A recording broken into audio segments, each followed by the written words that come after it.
else here a fan of mineral wines? That mineral characteristic that you find, it's like, it's not a fruit flavor, it's not a floral flavor, it's not a vegetal aroma, but it's just something else. It's like when rain falls on the pavement and that like after smell that you get, or that like fresh sea salt salinity that comes when you're standing near the ocean. Or maybe it's like oyster shells, like that taste you can imagine if you lick an oyster shell or lick a stone or something. It's this characteristic in wine which I absolutely adore. So today I'm going to share with you guys an underdog wine region in Italy. Are you ready for it? Oh, it's Lazio. Lazio is amazing. It is... The soils, I mean, I think there's like 4 or 5 different lakes that are of volcanic origin. And so the soils there are obviously of volcanic origin. And this gives that minerality to the wines, that minerality that sometimes we can't really explain, but we know that it just tastes good. So today I'm going to share with you guys 5 wines that you should try if you want to discover Lazio. Let's get started.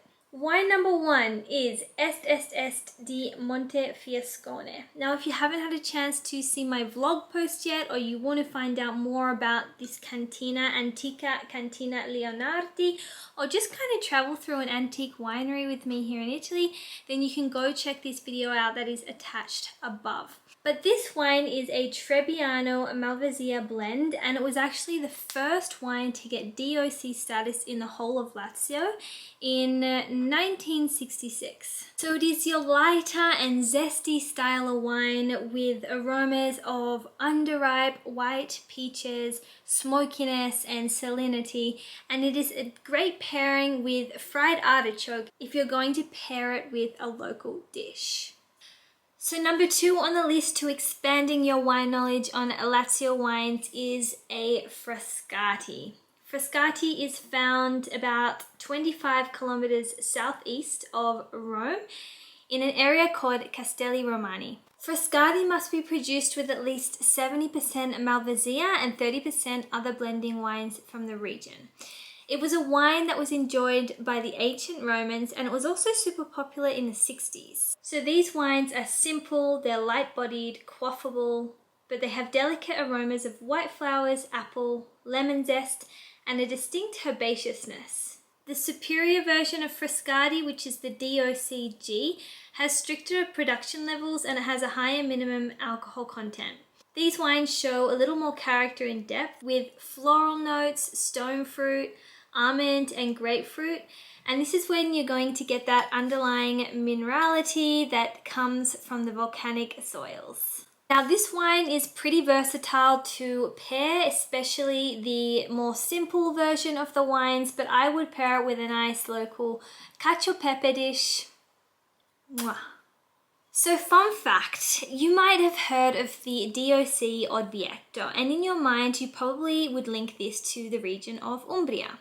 But Lazio actually owns claim to a small proportion of the DOC Orvieto.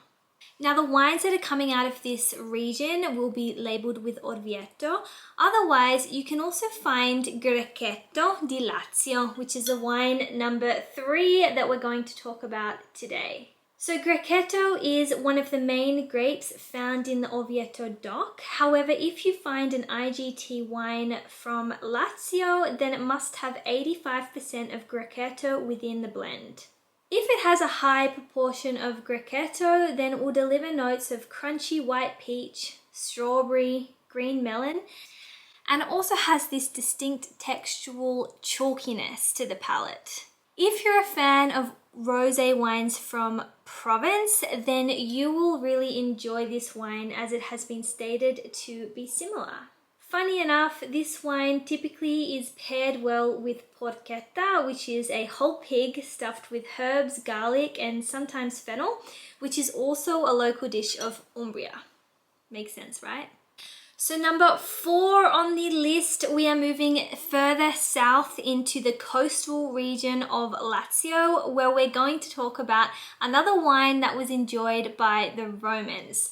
This is a Nettuno Bianco. Nettuno Bianco is typically blended from between 30 to 70% Bellone, which is locally known as Cacchione, and the rest of it is from Trebbiano Toscano. So Bellone in particular, which is the local grape of the region, which is what I'm going to talk about in this beautiful wine today, has typical notes of green papaya and pear, Asian pear notes, and it also has this beautiful spicy characteristic which makes it really interesting. So being from the coast, you would pair this wine with a beautiful fish or seafood dish like a pasta, and it also pairs well with some local cheeses. So number 5 on my Lazio list is my very, very favorite and very particular wine, which is Cesanese del Piglio. Piglio. Now this wine must have at least 90% of the Cesanese grape variety. Both the Cesanese di Affile and the Cesanese Comune are permitted in the blend. The other 10% can come from any other wines that are permitted from the Lazio region.